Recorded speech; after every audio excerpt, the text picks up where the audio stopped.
Well, the U.S. will impose visa bans on extremist Israeli settlers following attacks against Palestinians in the West Bank. It's a rare rebuke from the Biden administration for its Middle East ally. DD India's correspondent Nick Harper shares more details from Washington. The US State Department says that anyone involved in undermining peace, security or stability in the occupied West Bank will now face visa restrictions. The ban can also be extended to individuals' family members, according to the US Secretary of State Antony Blinken. It follows repeated warnings from Washington that Israel must curb violence by Israeli settlers against Palestinians.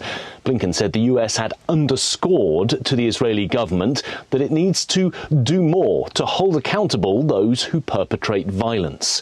The restrictions begin with immediate effect, and the State Department says more could be added in the coming days.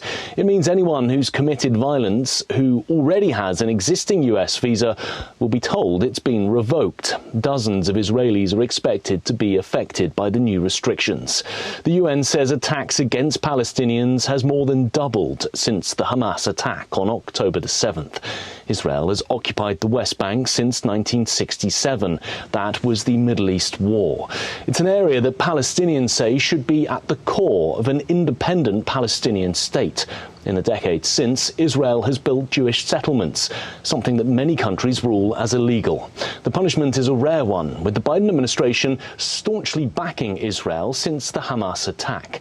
But in recent days, Washington has intensified calls for the Israeli government to limit civilian casualties as its forces extend their campaign into the southern part of Gaza Strip. Nick Harper in Washington, reporting for DD India.